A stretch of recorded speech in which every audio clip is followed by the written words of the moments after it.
www.prd.go.th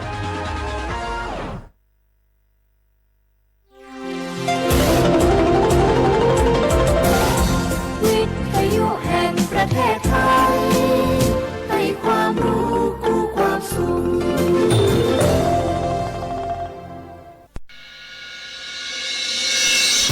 สถานีวิทยุกระจายเสียงแห่งประเทศไทยจังหวัดเชียงใหม่ AM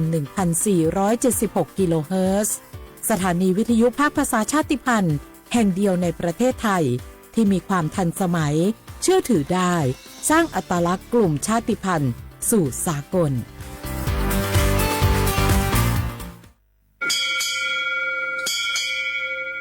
โอบูดะจ้าโอมิชเปอร์เหมือซุงคาปอกว่าย้อจงโอดูธรรมาสถานีวิทยุภาษาชาติพันธุ์แห่งเดียวในประเทศไทยทันสมัยเชื่อถือได้แล้วพบกันที่สวทเชียงใหม่ AM 1476 กิโลเฮิรตซ์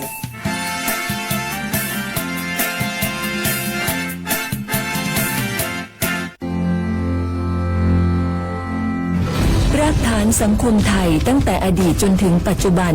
เคารพเทิดทูนสถาบันพระมหากษัตริย์เป็นศูนย์รวมจิตใจที่เหนียวแน่นของคนไทย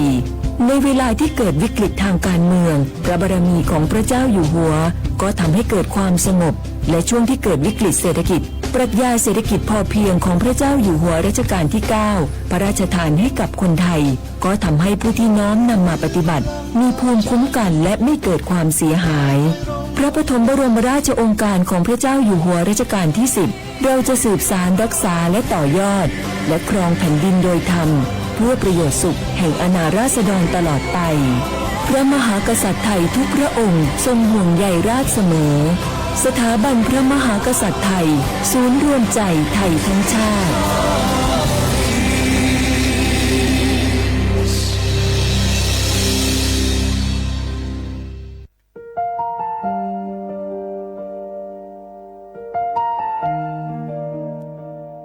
ขอน้อมเกล้าถวายอาลัยสมเด็จพระพันปีหลวงพระแม่แห่งแผ่นดินผู้ทรงเมตตาเหนือเกล้าขอพระองค์เสด็จสู่สวรรคาลัยข้าพระพุทธเจ้าข้าราชการและเจ้าหน้าที่สถานีวิทยุกระจายเสียงแห่งประเทศไทยจังหวัดเชียงใหม่กรมประชาสัมพันธ์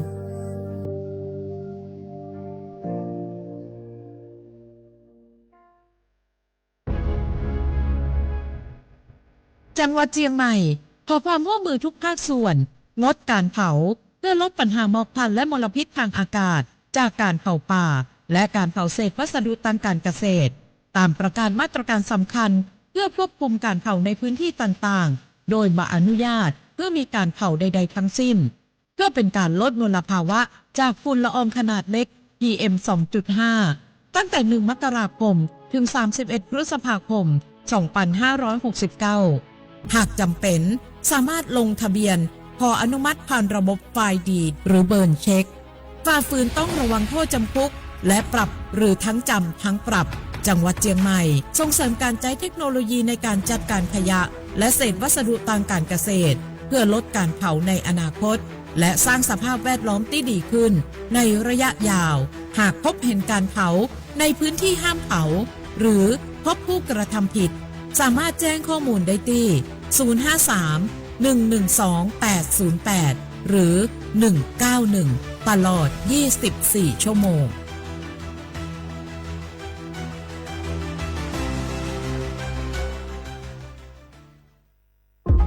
โอ้พี่มวยเจ้าดูท่านล็อกควันหนาแสบหูแสบตาไปหมดเจ้านี่นั่นนะช่วงนี้ต้องระวังไฟป่านะปอเช็คจุดฮอตสปอตกับค่า AQI ผ่านแอปเช็คฝุ่นถ้ามันเริ่มขึ้นสีส้มก็ว่าสีแดงแสดงว่ามีผลกระทบต่อสุขภาพอันตรายละต้องใส่หน้ากาก N95 ได้แล้วก็ว่าเจอไผ่เผาขี้เงื่อหรือเศษวัสดุตามการเกษตรก็แจ้งเจ้าหน้าที่ได้เลยและที่สำคัญช่วงนี้ห้ามเผาเด็ดขาดแล้วถ้าฝนตกหนักๆเราเจ้าพี่ปอจะมีวิธีสังเกตดินโคลนถล่มจะใดเจ้าก็สังเกต ง่ายๆถ้าฝนตกหนักๆตลอด24ชั่วโมงน้ำในห้วยขุ่นมีสีเข้มๆมีกิ่งไม้ไหลมาพื้นดินเริ่มมีหอยแตกและปพก็แจ้งเตือนภัยพิบัติผ่านระบบเซลล์บอร์ดแคสต์จะไปรอจ้าเนอะเกี่ยมผลควรย้ายตี้เลย โอ้เข้าใจแล้วเจ้าพี่ต้องสังเกตหน่วยประเมินให้เป็นจะได้รับมือตันกับภัยต่างๆนะเจ้าเนาะแม่นแล้ว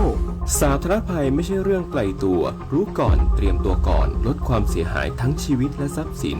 ด้วยความปรารถนาดีจากสำนักงานประชาสัมพันธ์ที่ 3 กรมประชาสัมพันธ์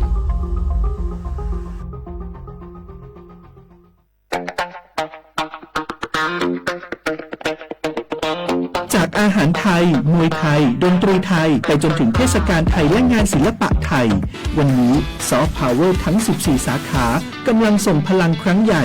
ไม่ใช่แค่ผลักดันวัฒนธรรมสู่ระดับโลกแต่คือฟังเฟืองสำคัญที่ขับเคลื่อนเศรษฐกิจไทยให้ก้าวไปข้างหน้าสร้างโอกาสสร้างอาชีพกระจายรายได้สู่ชุมชนและพี่น้องประชาชนโดยตรงเปลี่ยนต้นทุนทางปัญญาให้กลายเป็นสินค้าวัฒนธรรมนำผลกำไรสู่ประเทศซอฟต์พาวเวอร์ไทยเศรษฐกิจกินได้เพื่อชีวิตที่ดีขึ้นของคนไทยทุกคนสำนักงานประชาสัมพันธ์ที่ 3 กรมประชาสัมพันธ์กระจกวิเศษจงบอกข้าเถิดใครงามเลิศในปัทภีก็พระนางน่ะสิราชินีผู้เลอโฉมดูสิตั้งแต่ท่านพาชาวประชางดเผาป่าและขยะในครัวเรือนชาวไร่ชาวนาก็งดเผาตอสั่งข้าวฟางข้าวหันไปไถกลบทำปุ๋ยหมักแปรรูปเป็นอาหารสัตว์หรือเอาไปอัดเป็นก้อนแทนอากาศก็ดีไม่มีฝุ่น PM 2.5 คอยกวนใจหน้าตาท่านก็สดใสผิวพรรณผุดผ่องเป็นที่สุดพะยะค่ะ ต้องแบบนี้สิเจ้าพูดถูกใจข้ายิ่งนักเพราะทุกการเผานั่นคือการสะสมฝุ่นแต่ถ้าทุกคนร่วมใจกันหยุดเผาเราก็จะมีแต่อากาศบริสุทธิ์ไว้หายใจห่างไกลมะเร็งปอดสุขภาพก็ดีมันคือที่สุดแล้วราชินีจงเป็นอมตะราชินีจงเป็นอมตะข้าขอบูชาท่านพะยะค่ะไปเอาธูปมาแต่ไม่ต้องจุดแล้วนะเดี๋ยวนี้ข้าเปลี่ยนมาใช้ธูปไฟฟ้าแล้วมันจึ้งมากไม่มีฝุ่นเลย คุณภาพอากาศดีด้วยการร่วมมือของทุกภาคส่วนปรารถนาดีจากสำนักงานประชาสัมพันธ์ที่ 3 กรมประชาสัมพันธ์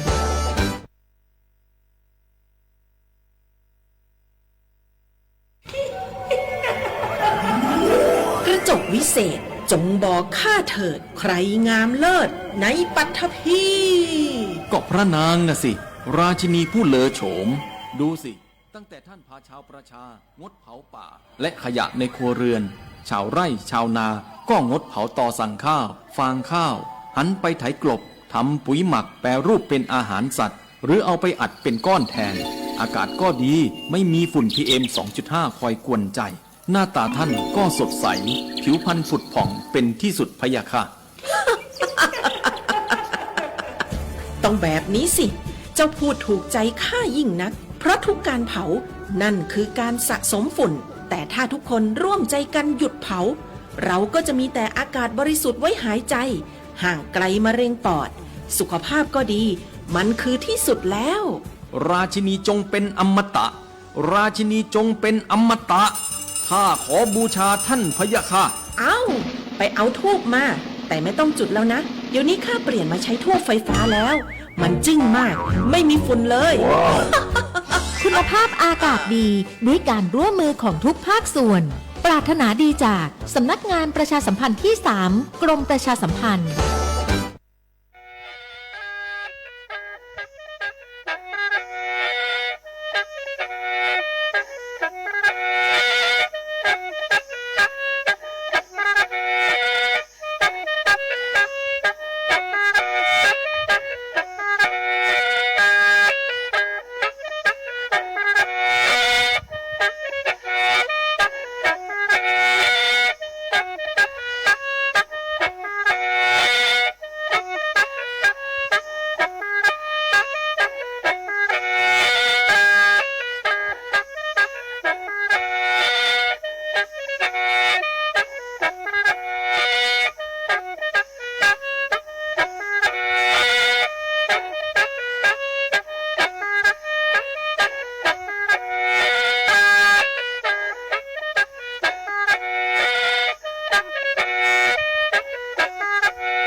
เสียขวาเวลาเขาคว้างอ่ะอามาสา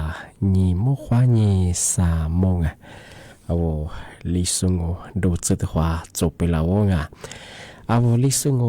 ปากกากุยบดาจิ้มใหม่อ่ะสวทเชียงใหม่แบกดาวมังชื่อสถานีวิทยุกระจายเสียงแห่งประเทศไทยจังหวัดเชียงใหม่แบกดาวอ่ะท่านตัวจะที่ท่าวิทยุดูจำมาไงมือจำก็คือยี่ระบบยา AM กว่ายี่ครึ่งยี่ชะยี่ความถี่เป็นอย่างคือไงที่ตัวลีฮาชิตสุว่าโจญาดูลาไงตีนทาวระบบไลฟ์สดไงFacebook บางอย่างยี่เพย์คือสวทจุดเยียเชียงใหม่ไงได้ก็คือ AM 1476กิโลเฮิรตซ์โบเนี่ยคือกันมีเนี่ยคือที่หมวงอะไรแบบคือมาว่ากดติดตามได้บ้างไงกดติดตามได้ช่องงานที่เนี่ยคือ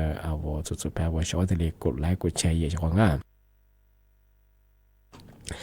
นี่ไม่ถึงยังโง่ไม่ยังลิสูบัง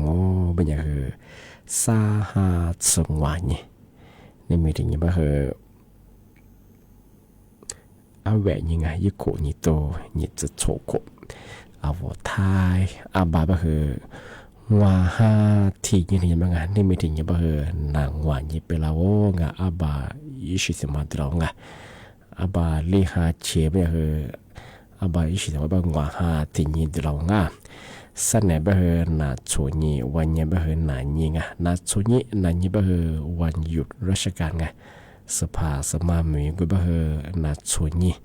นาเนี่ยจ้าช่วงที่จะคือที่ก็ต้องแบบคือที่ยังคือนี่ไม่ถึงมาคือยังคือวันหยุดช่วงนี่ไม่ถึงแบบคือวันแรงงานที่จะคือนาทียังคือวันหยุดช่วงนาทียังแบบคือวันชะตามงคลบ้างมาคือวันหยุดราชการช่วงที่แบบคือนี่ไม่ถึงนี่นาชูนี่นาทียังแบบคืออะไรลิงส์นาเสียช่วงที่แบบช่วงมาอะไรตัวกับเบียกว่าอย่างเงี้ยมาก็เดี๋ยวมากว่าเชื่อมาสับบางพื้นที่ที่เกิดตัวเบียคือพายุฤดูร้อนมีโลหะเยอะมากจวงก็คือมาแต่สมัยช่วงที่นี่ที่มาแต่เชื่อนั่นแหละคือมาปีมาที่สุดท้ายจุดสำคัญตอนบ้านคือปีขวาเลยที่ปีมาปะเก่าจ่อช่วงมาสาจังหวัดเชียงใหม่คือมันนั่นที่ปีมาปะเก่าบุรงมาคือโตทัดโซเป็นยังนี่มีก็พวกนี้ที่อับติมาเนาะที่ลาสงวนนี้สุดๆยังสตัดสุดไปเช่น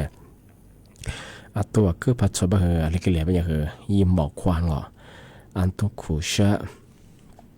กวางผู้ชิมยางก็คือฝุ่น PM 2.5มาคือกิเลสยังไงยี่ค่าคือพม่าคืออากาศมาครับไงมลพิษว่ายิ่งดูจะแบบเราชุบคือเสียหายจะหาด้วยคือสุกุดีก็มีเอายิ่งปอกคือเบียร์มาน่าคือกิเลสยังไงอะไรแบบคือมาคือตัวชุบเป็นที่เล็กขึ้นเนี่ยปีมาประกาศใจช่องที่แบบไม่ใช่ช่องมาคือตื่นจะหลอกตัวเบียร์แบบคือที่กับที่ฉีกที่เสียมันนะแบบคือยิบเบอร์โทรแจ้งที่ยาเจ้าหน้าที่บริเวณ191เบอร์ดาวถนนยุบเบืองที่สุดเจ้าช่างมาคือตัวกัดสุดมาช่วงตัวคือผัดสองเป็นยังคือหมอกความยาต้องขุชะแบบคือมีใช่ไหมครับแบบคือเมื่อยังคือดวงเปิงบริเวณบางช่วงที่ยากับเบียกว่าสูงนักท่องเที่ยวแบบคือสูงมาละมาสัจจิมาแบบคือมันละมาขึ้นยาแบบยังแบบ80มาแบบยังคืออะไรยังคือ70-80%อาชีพแบบคือหมอกความยาแบบคือสูงแล้วก็เบลล์เปิงหลายปัจจัยสุขภาพสุขภาพมีอันตรายก็เรียกมาคือโจงอันแบบคือมาคือตัวหลักสุดเป็นที่ตัวขวาเลียงที่ปีมาคือปากกาใจช่วยมาแบบสุดแบบคือสูงอาจจะสื่อเนี่ยผู้บ่าวคือโคจางคู่เบี้ยช่วยเนี่ยมาคือยาที่ขึ้นยาเตยจ้างที่มาคือตัวขวาเลยปีมาปากกาจังที่ยังที่มาแต่เชื่อว่าคือจะมาปีมาที่สตาร์จินชาว่าช่วยเมื่อสาริยาตันโนไซเบอร์ว่ามังจะคือตันโน CIB แบบดอง呀和他妈得一副啦，他妈是真是的我把小不啦，我小好不啦，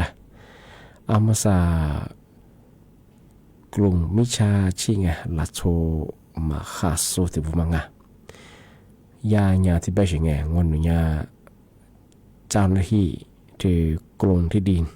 ตะปูว่ากว่าชิโซกับตัวอินโซงอยี่จีโซเป็นยังไงอาวลาโทฟลาชิงะอาวลาโทฟลางอไม่ยาเลยแบบเหออาวลากว่ายี่หมายเลขรหัส OTP มาส่งแบบไงยาเนี่ยฟุตบอลเลียบดงยาฟุตบอลเลียบางมันยังว่ายิบเที่ยวว่าปีขว้างอ่ะเอาไว้ที่จะกูเคยมีประจับแบบแบบน่ะเอารัฐบาลจะกูหรือกูดมอประจับแบบเอามีชาคือที่เลยฟอร์มังไงยาเวียนเคยมังไงอีทำไมยิบเลียเป็นยังไงในรายที่ทั่วฟุตบอลโดยเฉพาะไงที่เป็นอย่างนั้นว่ายี่ละห่างOTP มายี่ละส่งฟื้นเป็นยังไงที่ถึงบางวันเป็นอย่างนี้แล้วว่ายี่ไลน์ว่าสุดๆแพ้ยี่เป็นอย่างคือในแล้วว่ายี่แอปธนาคารว่าเดี๋ยวนี้กูเลยยี่ที่เลยยี่ที่เดินแบบมาใช่ไงที่ยี่งูเขาปั่นเลยเป็นอย่างที่ถึงบางวันเป็นอย่างคือเอาละยี่ละหาทำไมยี่ตัวละเป็นยังไงละหาที่ OTP มาไงยี่ตัวลองบ่เคยยี่ละส่งฟื้นอีกทำไมบ่เคยฟุตบอลกูยังมายี่หมายเล่ไปโดยไงยี่ละหาเป็นยังไงเชื่อเขาว่าไงมาคือถัดจุดสังปีขว้ามันจะเสื่อยังไงเอาละโทรฝรั่งยิงผู้บ่าเน้นเลียรูแต่ก็ถือว่าเป็นเงี้ยเจ้าหน้าที่สปกไงที่ภาษีที่บอกว่าชิสเป็นยังภาษีเลียเป็นยังไงทำไมเนี่ยชิมเมก็เราตัวขยะปีมาจังไงมาสาริยาเจ้าหน้าที่กรมที่ดีคือไงนั่นผู้บ่าเลียเป็นยังมาปีขว้าว่าเวงคืนที่ดีก็ลังมาจดบ่อยาผู้บ่าเลียเป็นยังไงที่ขวานี่โทรฝรั่งยิงอีขอเงาะที่หมายเลขละฮะ OTP มาเดี๋ยวมาคือจวงให้ช่องมาคือจะมาช่องเปียว่ามาพอจิตจะบ่คือมาคือทักเกงสิกีละหาเดี๋ยวคือว่าข้อมูลส่วนตัวเดี๋ยวคือทักเกงมาเสียเงินก็ไม่ใช่คือกลุ่มมิชาชีพเราสมัครเข้าสู่มาคือไงงนนี้เจ้าหน้าที่กุมารธรรมเบย์คือว่าทุกฝรั่งยี่ละหาเดี๋ยวมาข้อมูลเดี๋ยวมากุลีนี่เจ้าที่เลยนี่เจ้าไงมีสิมีจวงมาคืออาเตเนี่ยจานี่ว่าสิคือมาจานี่คือสิ่งสำคัญเป็นคือจีจามังนี่เชื่อว่านี่คืออีข้อมูลกามาหรือบัญชีกามาหรือบัญชีส่วนมังว่าแต่ยังสุดท้ายไปถึงว่ากูดีคนนี้ว่ายีรามังฟุตบอลคือพิจารดูยังไงสุดท้ายยังไงพวกที่คนนี้ว่าเราทุกอย่างจะเป็นคือสิคือแต่ก็เนี่ยถาลุพะจัวคือที่นี่เชื่อเหตุคือมาเสียมาคืออะไรสิละชงพิมพ์มุมจงอีเสด็จแบบนี้ทุกฝรั่งนี่กุลีเจ้าที่ลีเจ้างนนี้เจ้าหน้าที่รัฐบาลเป็นยังในด้านกุลีกระโดดที่ลีกับเป็นยังไงมาเสียเห็นยี่ไปคือที่สิขึ้นใหญ่สิเขาไงชุ่มหมองไม่ใช่คือยี่ข่าวยี่ดูคือหมอว่านะชุ่มหมอตัวนี้ไปคือที่สิคนนี้ยืดใจนี่คือฟุตบอลสุดแต่มาคือเมียงที่ขวานี้เชื่อว่ามาแล้วคือที่ลีปีมากแบบมากปีขวาวัดชมหมูคือที่ดวงหิขวาใจไปคือมันเสื่อยังว่าชุดข้าราชการไงที่หน่วยงานประชุมสกว่านี่เชื่อว่านี่คือเฮียร้านนี่คือกับกุเฮียร้านกับตัวร้านอันที่ไปเฮียร้านกับตัวไปคือจักว่าสิกลุ่มมาทั้งปวงช่วงมาทั้งปวงไงหมูสัมแบงว่าที่พี่ก็มาชิดแต่ละอย่างนี้ก็ที่ไปที่กลุ่มมันเลยเป็นยังไงเนี่ยบอกว่าจะมาคือด้วยใช่ไหมที่เป็นยังไงช่วงมาใส่เห็นยี่ไปคือละช่วงเป็นยังไงลิชิคือยินได้ไงฟุตบอลเพราะว่าเป็นยังไงที่เป็นยังไงมาแล้วคือที่ได้ปีมาปีขว้าวัวหิขว้าจ่าโซที่ลงชุ่มหมุนแบบมันแบบละช่วงสักว่าเฮียร้านนี้คือกับกลุ่มแล้วก็ตัวแล้วกับกลุ่มเนี่ยมาคือไทยเยอะตะกึ่งปีขว้าส่วนหน่วยงานเจ้าหน้าที่หน่วยงานเลยเสียพันแล้วก็คือเฮียพัดตัวเราก็ไม่ยากกว่ายี่ถูกกับตัวสิไงสุกว่ายี่ถูกหมายสามมันก็ชื่อหมายคนบ้านสิตัวสิไงถ้ามันมากว่าสิไงถ้ามันมากก็คือกุดละมาคือกึดละมันน่ามาคือยี่สิจะว่าไงปีขว้าย่าถูกหมายสามมันก็ชื่อหมายคนบ้านสิพ พักแต่ละคือพม่าคืออาจุกตีชควงไงเอามาใส่อย่างนี้ไปนู้โถว่าคือยุบปอคือฉาหน้าอย่างไงว่าอย่าถือโถหมายสารก็ที่ยังคือโถถือเอาหิคุยเมียมาโถยุบปอคือฉาหน้าไงพี่ว่าวุฒิชิพจิตทรงมันยังอ่ะมาคือแต่ที่ได้ตั้งสติเนี่ยคือไงเอาวุฒิเขาทนยิงไงพี่ว่าผมมันจะไม่เคยทายาทหน่วยงานอะไรคนละมาคือทนยิงไงชควงไงมันก็จะเอาคือโทรศัพท์จะเป็นไงพี่ว่าย่าอีถูจะเป็นย่าพัดดีละยังเอาคือวิดีโอดีละก็เก็บหลักฐานไงเอาวิจัยสิคือสาระชควงไงพี่ว่าแบบน่ะอดีตจะเป็นกิเลสเป็นไงเอาคือยี่หลักฐานจะเป็นไงทำไมถึงมาแจ้งเตือนยังไงที่ยังทายชงไปยังไงเอามาใส่ไปคือกระดาษสมัครเข้าไปคือไงคือแกนคอร์เซนเตอร์หรือว่ากลุ่มมิจฉาชีพหรือว่าที่ชควงนี้ที่นี่แค่นี้ทุกฝรั่งว่าผู้บอกว่าจะมาทำยังมาที่เด็กจีนไม่ใช่ชาวบ้านมาคือจะมองมาใส่ไปคือโทรศัพท์เขาเนี่ยมันไงว่าว่าจะสิบวันละนี่เอาอย่างละนี่ก็กูเห็นแล้วก็ตัวนั้นมาคือจ้วงมาคือจะมองชาวบ้านมาคือจะมาปิดมาที่แจ้งเตือนไงมาแย่ข้อมูลคือตำรวจใส่เบอร์ก็อย่างที่ดีแต่มาแจ้งเตือนพลังอันนี้คือมาที่เด็กจีนไม่ใช่ของมาคืออันนี้เรามาเล่าอย่างงี้อาชีพอย่างเงี้ยแต่ใจนี่อะไรสิคือเนื้อเชื่อมาแต่ยี่งอลบผ้ามาแต่ยี่สุดเกือบคือยี่สิบว่าคือเนื้อเชื่อมังงอเอาวิข้อมูลเกือบมาว่าจบมังงอแต่ยี่ชกว่านุพัฒน์พักเกือบมันยังคือสุดท้ายแบ่งวันฟุตบอลสารมาคือยี่หมู่สมุยี่แสนสมุบางไงที่โคยี่โคสารมาคือสนัดเทียแบ่งฟุตบอลท่าดูยังมาคือตัวเชงไงสุดท้ายแบ่งไงเถอะยังมาสร้างงอยังมาสร้างจะโกงอันนี้คืออันนี้คือมาเกลิกแต่คือมาคือแต่จานนี้แต่สงสัยไม่ใช่อันนี้คือของฟีว่ามันยังคือมาโจงออันนี้ยังคือที่จะป่าวว่าใช่ใช่ไหมแต่ว่ายังคือมาคือสติคือจัวแต่จานนี้สงสัยไม่ใช่ทำไมถึงมาปีมาคือเจนตัวใช่ไหมที่บ้านใช่ไหมเมื่อสักนั่นแหละคือหมดกว่าที่ขวาเกิดอะไร我想话我他วิทยุความยินดีจ้าสูงที่他来สวัสดีสุดละคือว่าล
比起四度将我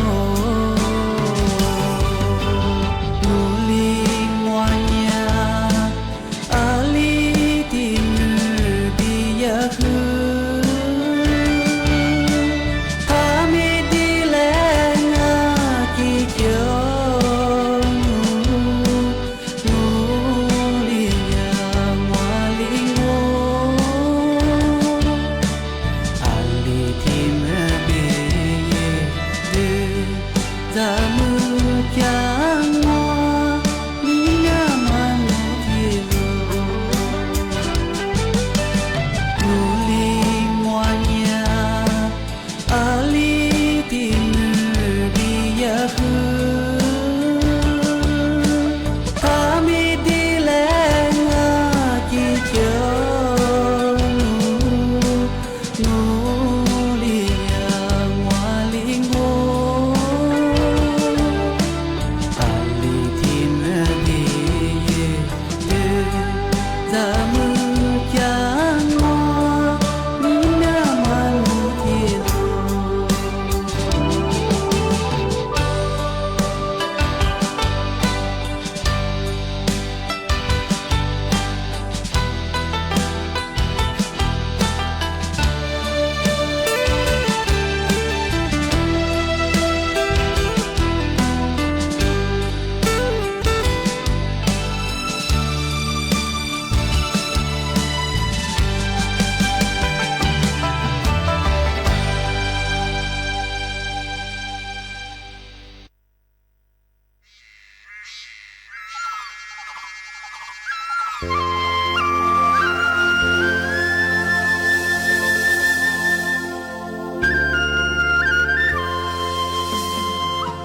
một cơn lệ nhẹ sẽ gió lúa ở lâu xa sẽ ngày yên phút phút sự nhẹ vang ni mi a chỉ xa ya lo ni ya a chỉ ni cha nghe a mi wa ya ya hi mo jo ma đâu ni chỉ qua mo ya ma no Manana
叽噜噜活不死，叽叽嘛噜灭去死，活不跌和那么个，灭去跌和那么个，就在俺是学一啥，就在俺是为一啥。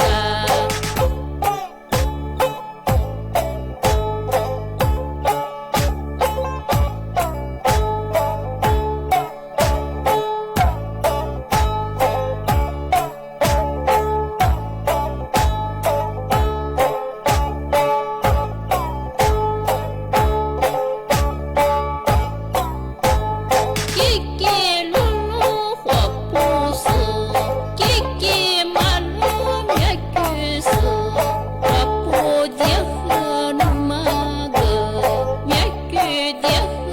那么个，就在俺是学一啥，就在俺是为一啥。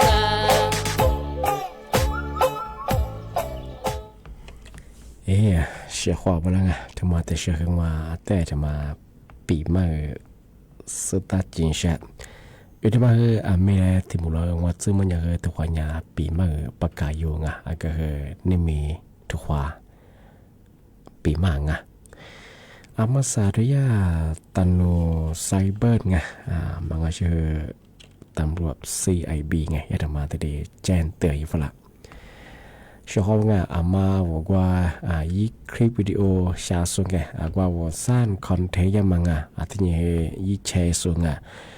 ว่าคอนเทนต์คลิปวิดีโอภาษาโง่เป็นยังไงอะไรมาชากันยาสุดเดือดร้อนยังมังตัวนี้มาข้ามายี่มาจุมาง่ายยังมาขยันคือถ่ายเย่บุรุษที่นี่ครับว่ายี่ตัวนี้สูงอะไรมาคือมาข้ายี่ไปอยู่มาโจสุดเดือดร้อนยังเป็นยังคือยี่มาโจไปคือถ่ายเชยบุรุษของที่แบบมันยังที่ยากฎหมายถือว่าโบตั้งมังงมันยังที่ยาอีจุกาถือว่าไงยามาตราสาเหตุกุศลว่าบุรุษเป็นไงปีขวานนที่เรียกไปเยี่ยมมันคือไงยี่โทษไงผู้บักโคจะมาคือปรับไม่เกิน 5,000 บาทเป็นไงที่ยังไงที่มาเทชงอมันยังไงยากฎหมายถือว่าบุรุษมาที่มาเป็นไงมาตรางอยี่เฮียกุศลว่าบุรุษเป็นไงมาคือคูเบลคือยี่คูเบลหรือไงที่นี่คือผู้บักโคจะมาคือ10,000 บาทซึ่งเป็นยังไงมาคือกฎหมายด้วยพรบคอมพิวเตอร์ทั้งหมดที่แบงค์มันยังใช้ของงานที่ว่ายี่คลิปวิดีโอชามาที่คอนเทนต์จะมาไงว่ายี่ประโยชน์มันจะมาสุดละก้าวข้ามาสุดละยี่มาหื้อจะมางที่ยังว่ายี่มาเพี้ยเยี่ยมาง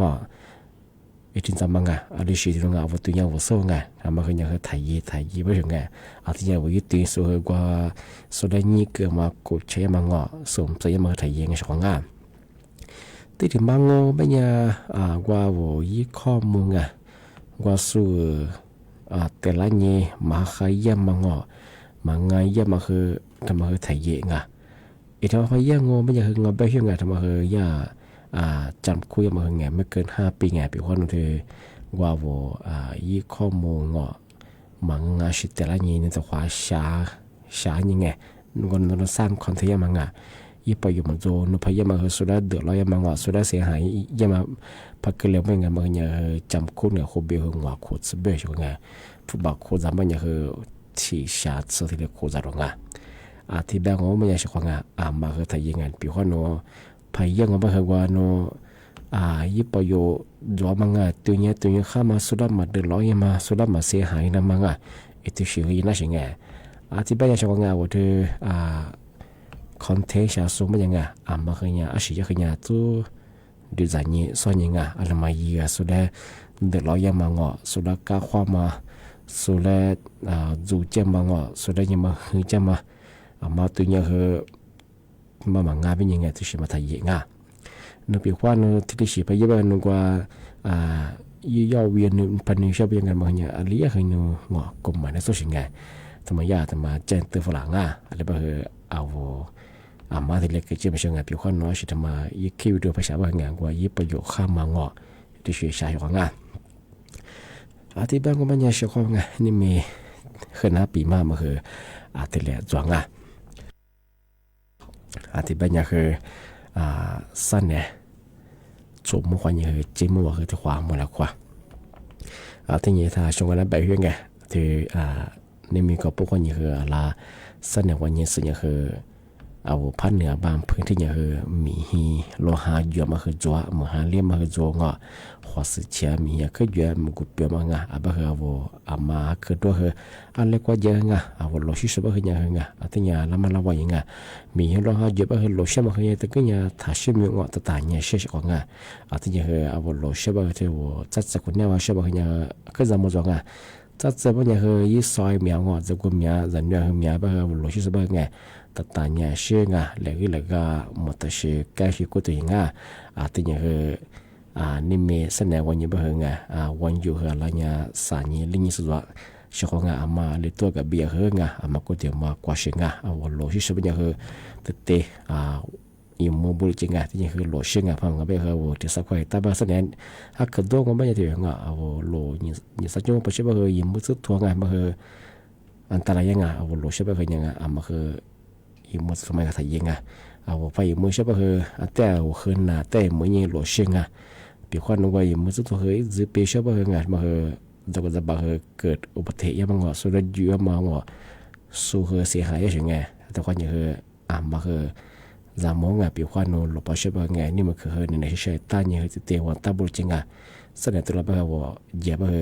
มาหลวกับกุญยังเช่ของงานมากูหลักที่ปีมาจังที่บ้านยังนี่ไม่เคยนะปีมาคือที่เหลือจ้วงว่าเชื่อเขาถ้าวิทยุให้น่าจะสู้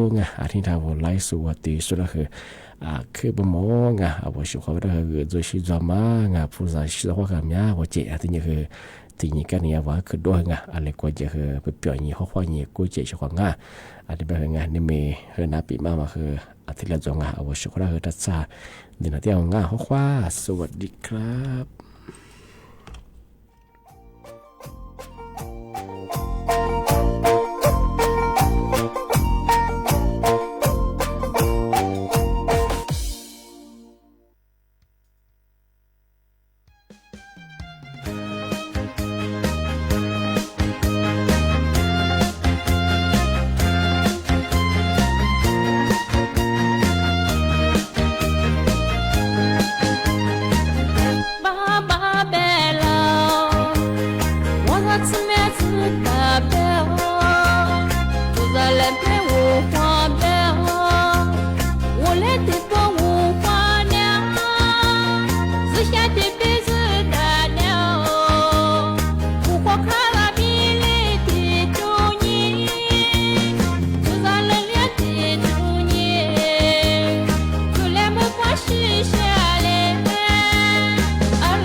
出米来路你啊，米吃米来下下来，米吃米来哈哈来，哎，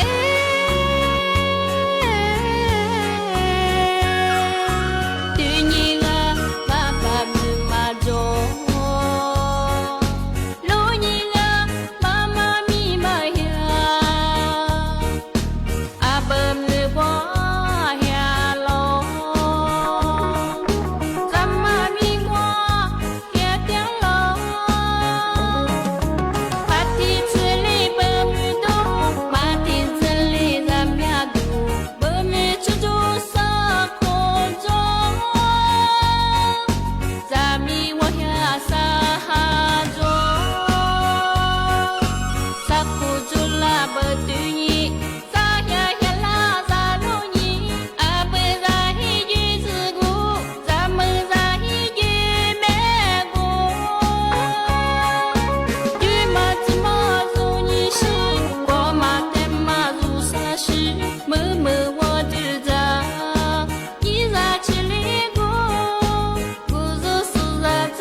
สถานีวิทยุกระจายเสียงแห่งประเทศไทยและเครือข่ายทั่วประเทศเสนอข่าวต้นชั่วโมงรู้เร็วรู้จริงเกาะติดทุกสถานการณ์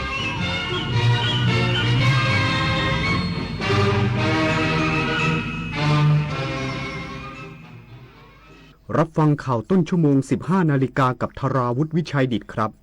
นายกรัฐมนตรีร่วมเยี่ยมชมบูธจำหน่ายสินค้าโครงการไทยช่วยไทยวันแรกอีกสักครู่กลับมาติดตามรายละเอียดครับดุจตะวันผู้จันฉายประกายล่าพระราชาราชินีศรีสยาม